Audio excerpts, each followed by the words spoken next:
আপনার বাবা-মা যদি এখনো বেঁচে থাকে তাহলে এই ভিডিওটা আপনার জন্য।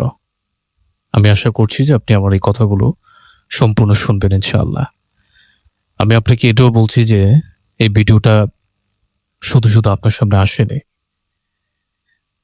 আল্লাহ চেয়েছেন বলেই ভিডিওটা আপনার সামনে এসেছে এবং আপনি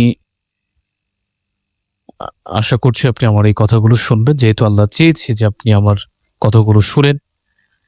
আল্লাহ চেয়েছেন বলে এই ভিডিওটা আপনার সামনে এসেছে। আশা করছি আপনি শুনবেন। এই যে শুনার ভিতরে শয়তান আপনাকে ধোঁকা দিতে পারে।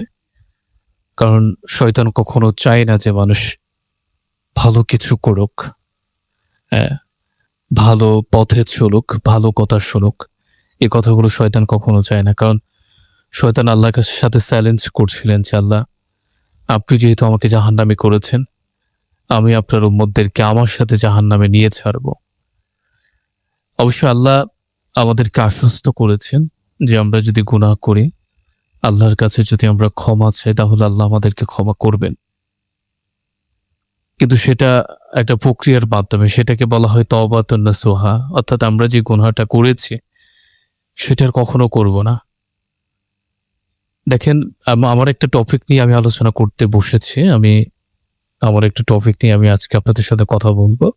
আমি শুরুতে আপনাদেরকে বলছিলাম যে আপনার বাবা মা যদি বেঁচে থাকে তাহলে আমার এই ভিডিওটা আপনার জন্য। আশা করছি আপনি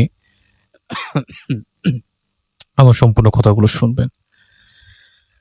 বাবা মা আমাদের মানে কত বড় একটা যে সম্পদ, কত বড় মূল্যবান রত্ন, এটা আমরা অনেকে বুঝি না। আমাদের যে আপডেট যুগে বাবা মার আপডেট না। দেখেন, আজ থেকে 10 বছর আগে আমাদের বাবা মাদের যে জেনারেশন ছিল, তাদের সময় কিন্তু স্মার্টফোন ছিল না। তাদের সময় এই যে টিভি ছিল না। তাদের সময় এই জগৎটা এত আধুনিক ছিল না।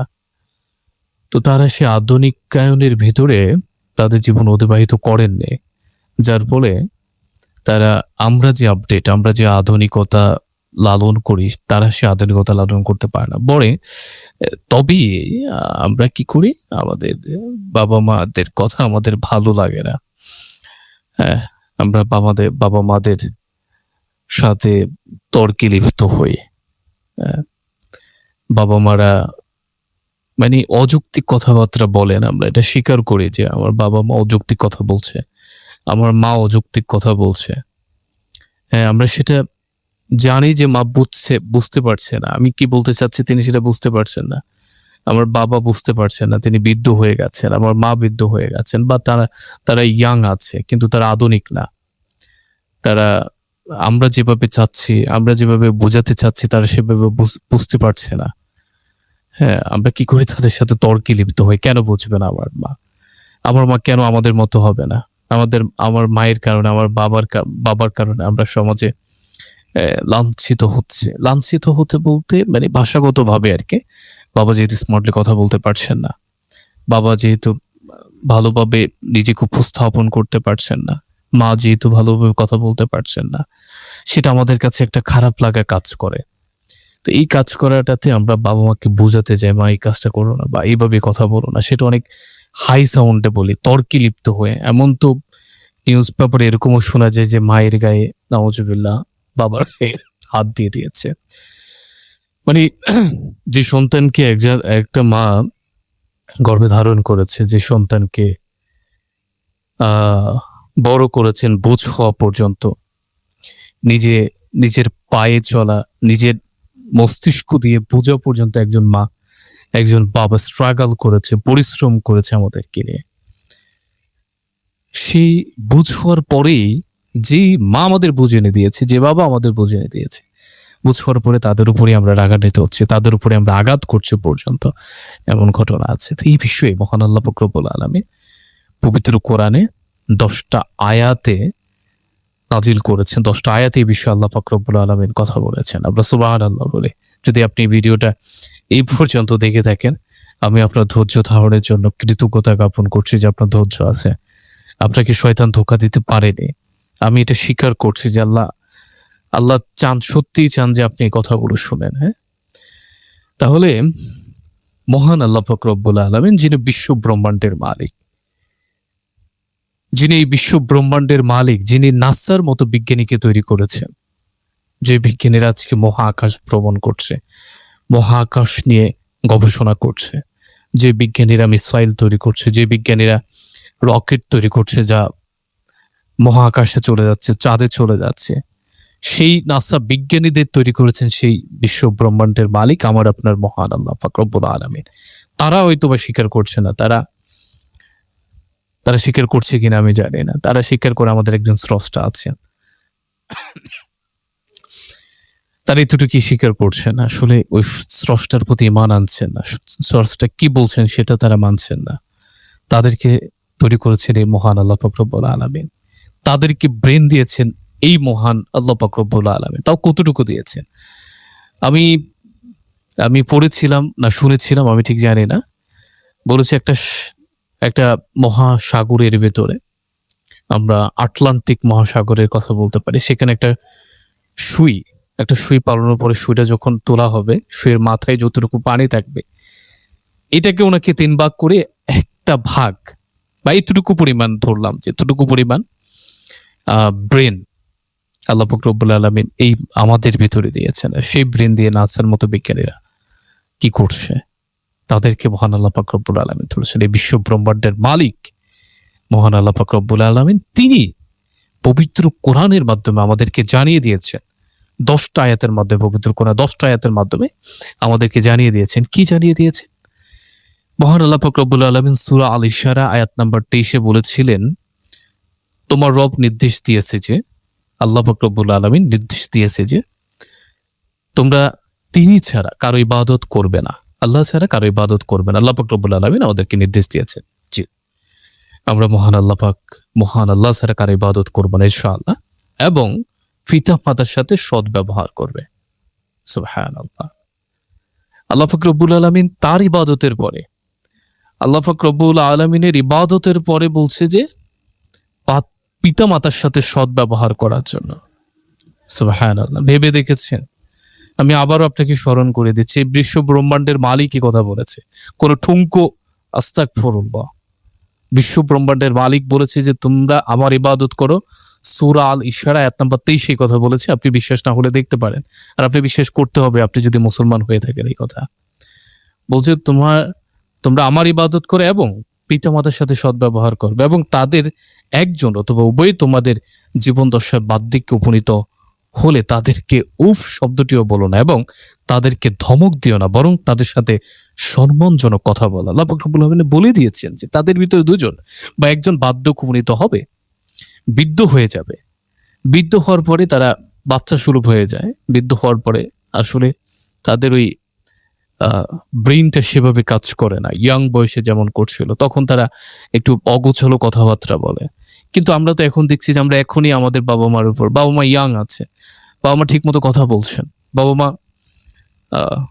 তাদের সাথে আমরা এখনই বৃদ্ধ হওয়ার আর অপেক্ষা আমরা করি না যে বৃদ্ধ হলেই তাদের সাথে খারাপ ব্যবহার করবো, তারা অগোছালো কথা বলবেন না। আমরা এখনই বাবা মার সাথে খারাপ আচরণ করছি, খারাপভাবে বাবা মার সাথে কথা বলছে।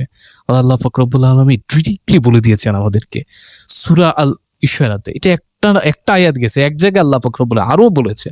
আরো কোথায় বলেছেন? সূরা লোকমানের আয়াত নাম্বার 14-তে আল্লাহ পাক রব্বুল আলামিন বলেছেন, আমি মানুষকে তার পিতা মাতার প্রতি সদাচরণের নির্দেশ দিয়েছে। সুবহানাল্লাহ। আমাদেরকে মহান আল্লাহ পাক রব্বুল আলামিন এই বিশ্ব ব্রহ্মাণ্ডের মালিক বলেছেন, আমি আমাদেরকে পিতামাতার প্রতি সদাচরণের নির্দেশ দিয়েছি। তার মা তাকে কষ্টের পর কষ্ট সহ্য করে গর্ভ ধারণ করেছে এবং তার দুধ ছাড়ানো হয় 2 বছরে। সুতরাং আমার প্রতি ও তোমার পিতামাতার প্রতি কৃতজ্ঞ হও। সুবহানাল্লাহ। আল্লাহ পাক রব্বুল আলামিন প্রথমে নিজের প্রতি বলছে যে আমার প্রতি তুমি কৃতজ্ঞ হও, তারপর অন্য কারো কথা কিন্তু বলে নাই। তারপর বলছে সরাসরি আমাদের পিতামাতার কথা বলেছে যে তাদের প্রতি কৃতজ্ঞ হও। আমার কাছে প্রত্যাবর্তন করতে হবে, আল্লাহর কাছে আমাদেরকে যেতে হবে। আমি আমার প্রত্যেকটি ভিডিওতে বলি যে মানুষ এখন 70 থেকে 80 বছর হায়াত পায়, এর থেকে বেশি কিন্তু এখন বর্তমানে মানুষ বাঁচে না। এই স্বল্প একটা জীবন, এই জীবনে আমরা এমন কিছু করবো না যে মহান আল্লাহ পাক রব্বুল আলামিন আমাদের প্রতি অসন্তুষ্ট থাকেন। আল্লাহ না করুক, এই অসন্তুষ্ট অবস্থায় যদি আমরা কবরে চলে যাই, আল্লাহর সামনে হাজির হয়ে আপনি বুঝতে পারছেন দুনিয়ার দুনিয়া একজন পাওয়ারফুল নেতা যদি আপনার উপর অসন্তুষ্ট হন, আপনার ভিতরে একটা দুর্বলতা কাজ করে, হায় হ্যাঁ আমার আমার নেতা তো আমার উপর অসন্তুষ্ট, আপনি সাহস দিয়ে কথা বলতে পারেন না। হ্যাঁ, আপনার ভিতরে একটা ভয় কাজ করে, যদি বিরোধী নেতা যদি আমার উপর আক্রমণ করে কি হবে আমার। হ্যাঁ, সেখানে মহান আল্লাহ পাক রব্বুল আলামিন যদি আপনার উপর অসন্তুষ্ট হন, আর যেখানে যাবজ্জীবন আপনি থাকবেন, সেটার কি অবস্থা হবে। এই বিষয়গুলো মাথায় নিয়ে অনুগ্রহ করে পরিবর্তন হন। এমন কিছু আমরা করব না যেটাতে আল্লাহ অসন্তুষ্ট হন। আল্লাহ বলছেন আমার ইবাদতের পরে তুমি তোমার বাবা মার সাথে